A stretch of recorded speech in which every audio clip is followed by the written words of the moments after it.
आज के इस वीडियो में हम बात करने वाले हैं कि आप किस तरीके से यूज कॉन्टैक्ट हुक्स का यूज कर सकते हैं नेक्स्ट.जेएस के अंदर। अच्छा, इस हुक के बारे में आपको बताने से पहले मैं आपको ये बताना चाहती हूँ कि अगर आपको use state hook and use effect hook के बारे में पता होगा तो ये हुक आपके लिए समझने में काफ़ी ज़्यादा आसानी होगी। तो अगर आपने उन दोनों हुक्स को चेकआउट नहीं किए तो उन दोनों हुक्स को भी मेरे चैनल से लाजमी चेकआउट कीजिएगा। हमारा आज का जो टॉपिक है वो बेसिकली यूज कॉन्टैक्ट हुक है। अच्छा, ये क्या करता है कि डिफरेंट टाइप के एपीआईज को फैच करता है। अब एपीआईज क्या होती हैं? एपीआईज आपके पास एक तरीके के सर्वर कंपोनेंट्स होते हैं। अब मिसाल के तौर पे समझें, आपकी पूरी एक वेबसाइट है ए से जेड तक। ठीक है, ए से जेड तक हर एक एलिमेंट आपके पास अलग अलग अलग बना हुआ है। अब मुझे एक डेटा पास करना है जो कि मैं ए से जेड पे पास करना चाहती हूँ। तो मेरे पास पास करने के दो तरीके होंगे, या तो मैं A B C D E F G करके पूरा जेड तक जाऊं, या फिर मैं अगर इसी स्क्रीन वाले पिक्चर के अकॉर्डिंगली देखें तो ए एफ के पी यू और फिर जेड को जाके टारगेट करूं।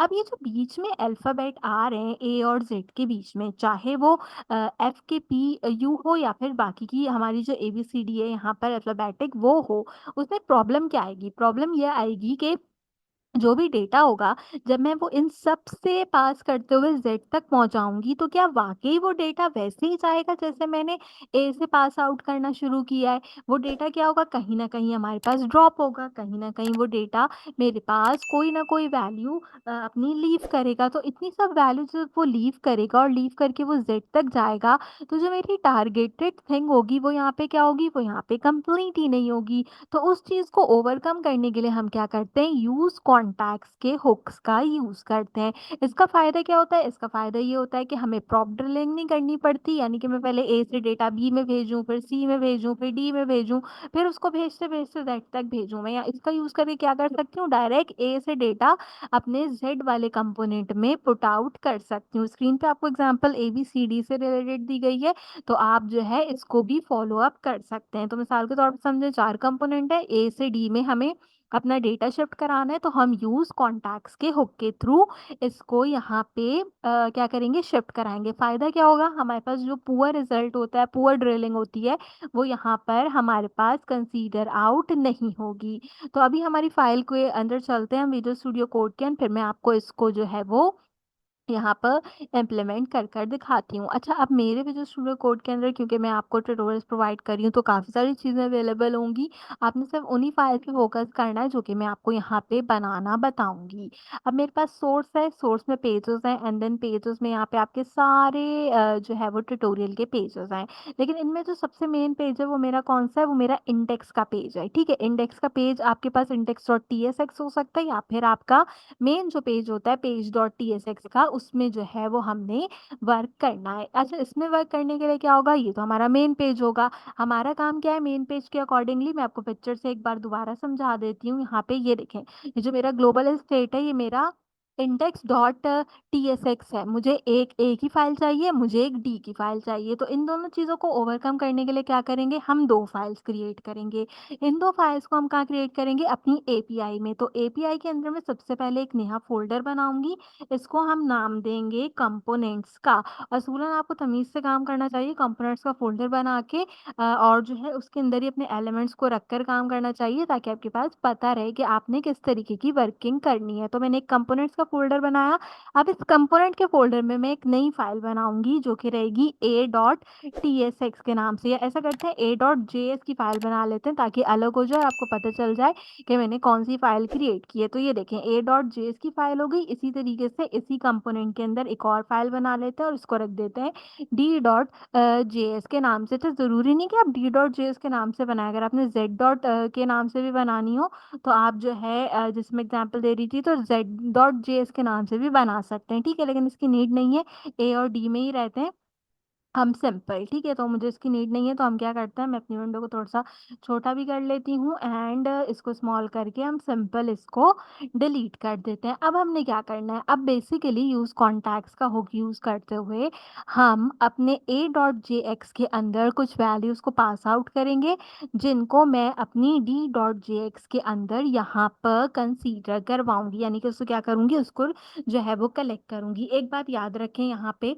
कि हमारे पास parent component and as a children ये जो है वो हमारे कंपोनेंट्स वर्क कर रहे हैं। जो हमारा डी कंपोनेंट है वो मेरा चिल्ड्रन का कंपोनेंट है, जो मेरा ए कंपोनेंट है वो मेरा पेरेंट का कंपोनेंट है। मैं पेरेंट कंपोनेंट में वैल्यू दूंगी, चिल्ड्रन कंपोनेंट में मैं उसको यहाँ पर अपने पास कॉल्ड आउट करवाऊंगी। तो चलें इसको जो है वो हम क्या करते हैं यहाँ पे कंसीडर करते हैं। सबसे पहले हम इंपोर्ट कराएँगे किस चीज़ को, हम रिएक्ट को इंपोर्ट कराते हैं, लेकिन जब भी हम हुक्स यूज़ करते हैं, हम रिएक्ट के साथ यहाँ पे अपने हुक्स का यूज़ करते हैं। तो हम यहाँ पे क्या करेंगे, सबसे पहले ए के अंदर अपने कॉन्टैक्ट्स को क्रिएट करेंगे और उस कॉन्टैक्ट्स को यूज़ कहाँ करेंगे, उस कॉन्टैक्ट्स को डी में हम जो है वो यूज़ आउट करेंगे। तो मैंने सिंपल ए के अंदर इस कॉन्टैक्ट्स को जो है वो सबसे पहले क्रिएट कर लिया। अब मुझे क्या करना है, एक वैल्यू जो है वो यहाँ पर सबसे पहले एक्सपोर्ट करानी है, जो भी डी में मुझे दिखाई दे। तो उसके लिए हम क्या करते हैं, हम एक एक्सपोर्ट करते हैं। इसको मैं एक कांस्टेंट वैल्यू बनाती हूँ और मैं इसको एक नाम दे देती हूँ फर्स्ट नेम का। आप कोई भी नाम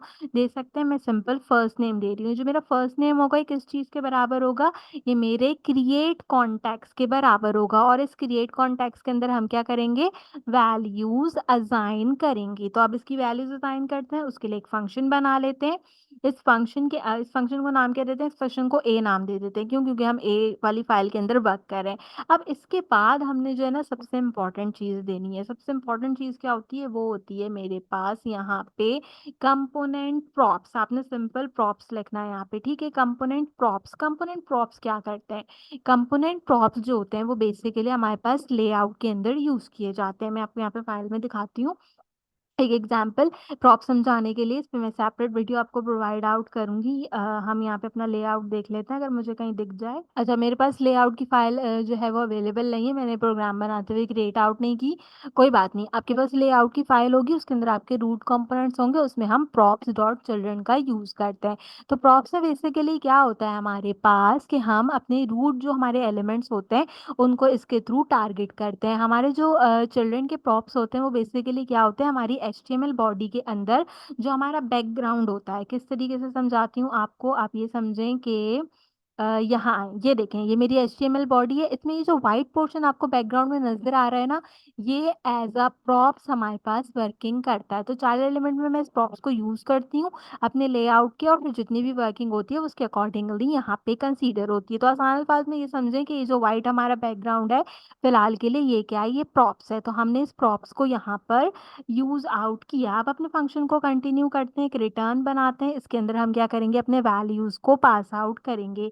तो सबसे पहले इसमें एक डिफ क्रिएट कर लेते हैं और इस डिफ के अंदर हमने क्या करना होगा, अपने फर्स्ट नेम को वैल्यू देनी होगी। जो मैंने कांस्टेंट बनाया फर्स्ट नेम के नाम का, उसको मुझे क्या करना होगा, वैल्यू देनी होगी। तो मैं यहाँ पे सबसे पहले जो है एक अदद फर्स्ट नेम बना लेती हूँ। अब ये जो फर्स्ट नेम है इसमें क्या होगा, इसमें मुझे वैल्यू प्रोवाइड भी करनी होगी। तो उसके लिए हम डॉट प्रोवाइडर की जो हमारी यहाँ पे रिएक्ट की प्रॉपर्टी है उसका यूज़ करते हैं। प्रोवाइडर का मतलब हम वो चीज़ प्रोवाइड करें, वो वैल्यू प्रोवाइड करें, और कंज्यूमर का मतलब वो वैल्यू जो है वो हम कंज्यूम्ड आउट करें। तो हमने यहाँ से सिंपल क्या किया, फर्स्ट नेम डॉट प्रोवाइडर का यूज़ किया। अब जब मैंने फर्स्ट नेम डॉट प्रोवाइडर का यूज़ किया तो उसको कोई वैल्यू भी देनी होगी, तो इसको वैल्यू जो है वो हम प्रोवाइड आउट कर लेते हैं। अच्छा, वैल्यूज़ मैं यहाँ पे एपीआई के अकॉर्डिंगली दे रही हूँ, तो मैं यहाँ पे लिख देती हूँ सिंपल। हम क्या लिखते हैं, हम यहाँ पे लिखते हैं हेलो नेक्स्ट जेएस, ठीक है। तो मैंने इसको वैल्यू क्या असाइन की, मैंने इसको वैल्यू असाइन कर दी सिंपल हेलो नेक्स्ट जेएस। तो फर्स्ट नेम के अंदर प्रोवाइडर का एलिमेंट प्रॉप्स में यूज़ करते हुए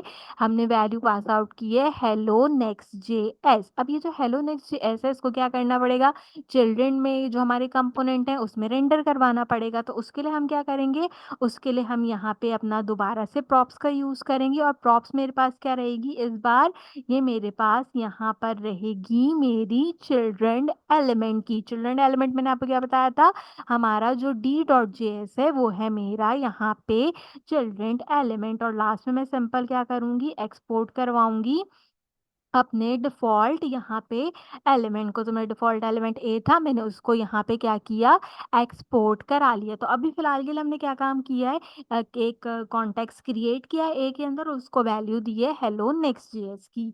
अब हम क्या करते हैं, अब हम ये करते हैं कि हमारे पास कोई चेंजेस नहीं है। क्यों? क्योंकि हम इंडेक्स की फ़ाइल के अंदर कोई वर्क नहीं किया है। अब हम सबसे पहला काम ये करते हैं कि अब हम जाकर अपने चाइल्ड एलिमेंट को वैल्यू देना शुरू करते हैं। अब अपने चाइल्ड एलिमेंट को वैल्यू देने के लिए हम क्या करेंगे, अपने चाइल्ड एलिमेंट एलिमेंट को वैल्यू देने के लिए हमने जो कॉन्टेक्स्ट क्रिएट किया था उसको हम यहाँ पे यूज़ करेंगे। तो उसको यूज़ करते हुए हम क्या करते हैं, इम्पोर्ट कराते हैं। इम्पोर्ट में मैं अगेन रिएक्ट को इम्पोर्ट कराऊंगी और अब मैं यहाँ पे क्या करूँगी, अब मैं यहाँ पे यूज़ कॉन्टैक्ट्स के फंक्शन का यूज़ करूँगी। यूज़ कॉन्टैक्ट्स के फंक्शन को यूज़ करते हुए हम यहाँ पर इसको कंसीडर आउट करेंगे। अच्छा, अब हमने क्या करना है, अब हमने यहाँ पे एक फंक्शन बनाना होगा। इस फंक्शन को हम नाम देंगे यहाँ पे डी। अगेन हम जो वर्किंग करेंगे वो किस में करेंगे, अपने प्रॉप्स के ऊपर वर्किंग करेंगे। प्रॉप्स के ऊपर वर्किंग करते हुए वैल्यू को आपने सिंपल रिटर्न कराना है। रिटर्न वैल्यू में मेरे पास क्या होगा, रिटर्न वैल्यू के अंदर मेरे पास मेरा फर्स्ट नेम जो था, जो ए में मैंने प्रोवाइड आउट किया था, उसको मैं रिटर्न करवाऊंगी। ठीक है, तो इसके लिए हम क्या करते हैं, हम एक डिफ क्रिएट आउट कर लेते हैं। इस डिफ के अंदर मैं सिंपल उस फर्स्ट नेम को टारगेट आउट कर लूंगी और फर्स्ट नेम को टारगेट आउट करते हुए हम क्या करेंगे, इसको कंपाइल करेंगे। अच्छा देखें, जब मैं यहाँ पे फर्स्ट नेम लिख रही हूँ तो ये मेरा डॉट ए से फर्स्ट नेम जो है वो कॉल्ड आउट कर रहा है। तो डॉट ए से फर्स्ट नेम कॉल्ड आउट करने के लिए हम क्या करेंगे, यूज कॉन्टैक्ट्स के हुक का यूज करेंगे। तो यूज कॉन्टैक्ट्स का हुक हमेशा मैंने आपको बताया कहाँ यूज होता है, रिटर्न से ऊपर। हुक आपके जितने भी यूज होंगे, इफेक्ट, स्टेट या फिर कॉन्टैक्ट्स या रीडर्स के, वो सारे के सारे हम रिटर्न से ऊपर यूज करते हैं। उसके लिए हम एक कॉन्स्टेंट बनाते हैं। कॉन्स्टेंट में मेरी फाइल का नाम था फर्स्ट नेम, और फर्स्ट नेम में जो भी वैल्यू है उसको as a use contacts use करो। और इसके अंदर हमने क्या करना है, इसके अंदर हमने वैल्यू रिटर्न करानी है। तो रिटर्न वैल्यू मेरे पास कहाँ से आएगी, ए के एलिमेंट से आएगी। तो ए का एलिमेंट है मेरा फर्स्ट नेम। तो यहाँ पे मैंने इस तरीके से इसको कंप्लीटली रिटर्न आउट करा लिया है। इसके बाद last but not the least हम इसको एक्सपोर्ट कर लेंगे। तो इसके लिए हम जो है वो एक्सपोर्ट डिफॉल्ट का यूज करेंगे और यहाँ पे डी का यूटिलाइजेशन करेंगे। अब क्या हुआ, अब यहाँ पे एक चीज हुई कि अगर आप गौर से देखें, जैसे मैंने फर्स्ट नेम ऐड आउट किया तो ये कह रहा है can not find first name, do you mean first name. ठीक है, तो इसका प्रॉब्लम क्या है, मुझे ये वाला फर्स्ट नेम नहीं चाहिए, इसको फर्स्ट नेम नहीं मिल रहा। इसको फर्स्ट नेम कहाँ से मिलना चाहिए, प्रॉप डॉट चिल्ड्रन से मिलना चाहिए, ए में से। तो उसके लिए हमने क्या करना होगा, उसके लिए मुझे यहाँ पे पाथ देना होगा रिएक्ट की कमांड के नीचे। पाथ यही जाएगा जो लिखा है, लेकिन मैं आपको थोड़ा ठीक करके इसको लिख के दिखाऊंगी। हम इंपोर्ट कराएंगे। इंपोर्ट में हमने क्या इंपोर्ट कराना है, मुझे यहाँ पे अपना फर्स्ट नेम इंपोर्ट कराना है। फर्स्ट नेम फ्रॉम कहाँ से इंपोर्ट कराना है, ए से इंपोर्ट कराना है। लेकिन जब ए से इंपोर्ट करा रही हूँ तो क्या प्रॉब्लम आ रही है, प्रॉब्लम ये आ रही है कि पाथ ठीक नहीं आ रहा। तो आपको क्या करना होगा, ये आपने पाथ ठीक करना होता है। अब इसमें हम पाथ अगर इसका चेक करें तो पाथ कैसे है, पहले मैं आपको यहाँ पे दिखाती हूँ। ये देखें, ये है पेजेस, पेजेस में है एपीआई, एपीआई में है कंपोनेंट, कंपोनेंट में रखा है ए। तो यानी कि पेजेस एपीआई कंपोनेंट ए, मुझे यहाँ पे आना है। तो इसके लिए मैं क्या करूँगी, इसके लिए मैं पाथ में दूंगी double dot then backslash. जैसी बैक स्लैश दूंगी आपको ले जाएगा डायरेक्ट। अगर आपको डायरेक्ट कंपोनेंट्स में लेके जाता है तो ऑसम। अगर आपके पास पेजेस आते हैं पहले, तो पेजेस सेलेक्ट कीजिए, फिर एपीआई सेलेक्ट कीजिए, फिर कंपोनेंट सेलेक्ट कीजिए, फिर ए सेलेक्ट कीजिए। मेरे पास कंपोनेंट आ रहा है तो कंपोनेंट, और देन यहाँ से मैंने ए को कॉल्ड आउट कर लिया। तो इस तरीके से क्या हुआ, इस तरीके से यहाँ पर मेरा ये जो कंपोनेंट है ये यहाँ पे इंपोर्ट हो गया। अच्छा, अगर आप चाहें ना तो आप यहाँ पे एक सिंपल भी लगा सकते हैं। ठीक है, अभी मेरे पास एरर आ रहा है क्योंकि इसको अभी जो है वो फर्स्ट नेम स्टिल नहीं मिल रहा। तो कोई मसले की बात नहीं है अगर इसको फर्स्ट नेम नहीं मिल रहा। अच्छा, यहाँ पे मैंने एक गलती क्या की, मैंने यहाँ पे एफ बड़ा कर दिया था, अब ठीक हो जाएगा।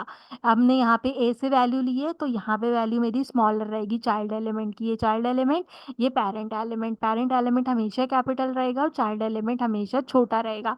जरूरी नहीं है कि यहाँ पे फर्स्ट नेम लिखूँ, यहाँ मैं कुछ और भी लिख सकती हूँ, लेकिन ये फर्स्ट नेम जो पेरेंट एलिमेंट है इसका चाइल्ड एलिमेंट है, तो इसीलिए मैंने यहाँ पे इसको सेम स्मॉल करके डिफाइन किया ताकि आपको पता हो कि यहाँ पे फर्स्ट नेम की वैल्यू आनी है। तो इस तरीके से क्या हुआ कि हमने इनको दोनों को यहाँ पर इम्पोर्ट आउट कर लिया। अब ये दोनों के दोनों तो अपने अपने प्लेसेस पे आ गए, लेकिन हमारे पास क्या हो रहा है, मेरे पास अभी भी रिफ्रेश करने में यूज कॉन्टैक्ट हुक्स लिखा हुआ आ रहा है। क्यों, क्योंकि मैंने अपनी जो मेरी इंडेक्स की फाइल है उसके अंदर यही चीज कंसीडर की हुई है। ठीक है, तो इसको हम क्या करेंगे, इसको हम थोड़ा सा चेंज करेंगे।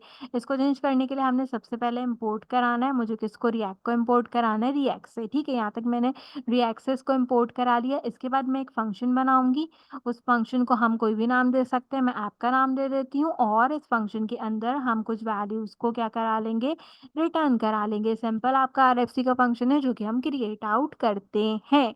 अब यहाँ पे क्या है, अच्छा फंक्शन को पहले एंड भी कर लेते हैं ताकि हमें जो है वो किसी तरीके की कोई प्रॉब्लम पेश ना आए। ये एक्सपोर्ट हो गया, ये हमारे पास डिफ़ॉल्ट हो गया और ये मेरा फंक्शन यहाँ पे क्लोज़ भी हो गया।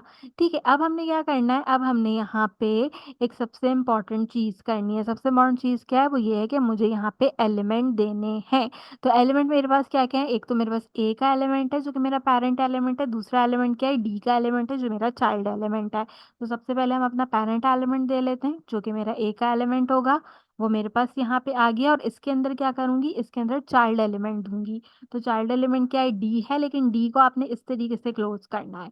डी आपका इस तरीके से क्लोज़ होगा और ए जो है वो आपका अप एंड डाउन क्लोज़ होगा।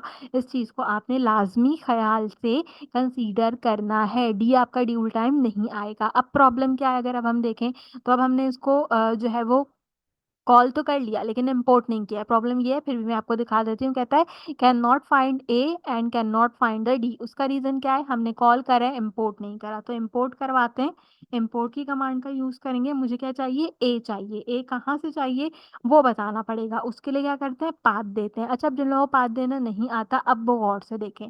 जैसे मैंने 2 डॉट लगा के बैक स्लैश लगाया, ये मुझे कहाँ ले गया, पेजेस में ले गया। जब मैं डी में वर्क कर रही थी ये डायरेक्ट कंपोनेंट में गया था, लेकिन अब मैं अपनी मेन डायरेक्टरी में काम कर रही हूँ, रूट में नहीं कर रही। तो मेन डायरेक्टरी कहाँ से शुरू होती है, पेजेस से शुरू होती है। पेजेस के बाद हमने कहाँ पे जाना होता है, पेजेस के बाद मुझे एपीआई में जाना है। एपीआई के बाद कहाँ जाऊँगी, कंपोनेंट में। कंपोनेंट के बाद कहाँ जाऊँगी, ए में जाऊँगी। तो जैसे ही मैं यहाँ पर गई तो यू कैन ईज़िली सी कि मेरा जो ए वाला एरर था वो चला गया। इसी तरीके से मेरा जो दूसरा एरर है उसको भी कंसीडर करेंगे, उसके लिए भी हम डी लेंगे। उसके बाद हमने डी को कंसीडर किया। अगेन बता दूँ, आपने 2 डॉट लगा के यहाँ पे बैक स्लैश लगाना है तो खुद ही आपको बताने लग जाएगा कि कहाँ पे आपकी फ़ाइल है और आपने कैसे उसको एक्सेस करना है। सबसे ज़्यादा लोग गलती यहाँ पे करते हैं जिसकी वज़ह से उनको प्रॉब्लम आती है, ठीक है? तो पेजेस में, पेजेस से हम जाएँगे एपीआई में, एपीआई से कंपोनेंट्स में और कंपोनेंट्स से डी में। तो यहाँ पे क्या होगा, मेरा ये कंसीडर आउट हो जाएगा। तो चलें अपने पेज की तरफ चलते हैं, चल के देखते हैं कि क्या हमारे पास हमने जो वैल्यू ए में पास की है, हेलो नेक्स्ट जेएस, वो कॉन्टैक्ट्स वाली वैल्यू की जगह लिखी हुई आती है। तो यहाँ पे देखें अभी क्या कह रहा है, इसने मुझे यहाँ पे एक एरर प्रोवाइड आउट किया है। कोई बात नहीं, इसको एक बार रिफ्रेश करते हैं। तो ये रिफ्रेश करने पे एरर ठीक हो गया एंड यू कैन ईज़िली सी के हेलो नेक्स्ट जेएस की वैल्यू यहाँ पे पास आउट होकर आ गई। अब मैं कोई भी वैल्यू दूँगी ना ए के अंदर, ठीक है? तो मैंने यहाँ पे लिखा हेलो नेक्स्ट जेएस विथ, आपने यहाँ पे लिखना होगा, मैं यहाँ पे लिखती हूँ विथ यूज़ कॉन्टैक्ट्स हुक, ठीक है? यहाँ पे लिखा, हम एक बार इसको चेक करते हैं ये क्या हमारे पास आता है। तो यू कैन ईज़िली सी के मेरे पास यहाँ पर लिखा हुआ आ रहा है। तो यानी कि मैं ए में जो भी वैल्यू पास कर रही हूँ उसको मैं डी के चाइल्ड कंपोनेंट में खुद ही एक्सेस कर पा रही हूँ। तो इस तरीके से हम यूज़ कॉन्टैक्ट्स का यूज़ करते हैं। क्या हो गया, अगर मैं डी को रिमूव कर दूँ और मैं यहाँ से भी डी को रिमूव कर दूँ तो क्या ए की वैल्यू डायरेक्ट एक्सेस होगी? ए की वैल्यू डायरेक्ट एक्सेस नहीं होगी। क्यों? क्योंकि मैंने यहाँ पे सिर्फ़ इसको यूज़ किया था। मैंने इसको यहाँ पे अपने पास जो है वो इसको मैंने ए में क्या किया था, सिर्फ़ क्रिएट किया था। यूज़ मैंने इसको कहाँ किया है, डी में किया है। तो जब तक मैं यूज़ एलिमेंट में इस वैल्यू को कंसीडर करती रहूँगी तो ये मेरे पास आता रहेगा, अदरवाइज़ ये मेरे पास से शिफ्ट आउट हो जाएगा। तो मेरी नेक्स्ट चीज़ की प्लेलिस्ट को लाज़मी फ़ॉलो कीजिए ताकि आपको सारी के सारे हुक्स एंड सारी की सारी चीज़ों से रिलेटेड कंप्लीट नॉलेज मिलती रहे। अगर आप पहली बार मेरे चैनल पर आएँ तो मेक श्योर कीजिए कि सब्सक्राइब कर दीजिए और अगर आपने अब तक अपना पोर्टफोलियो नहीं बनाया है तो वीडियो 17 टू 25 मेरी नेक्स्ट जेएस उर्दू की प्लेलिस्ट के अंदर कंप्लीट पोर्टफोलियो की वीडियोस अवेलेबल है। मेक श्योर कीजिए कि इसे लाज़मी चेकआउट कीजिए। आज की वीडियो के लिए बस इतना ही। आपसे मुलाकात करेंगे अगले वीडियो में किसी और अच्छे टॉपिक के साथ। तब तक के लिए मुझे दीजिए इजाज़त।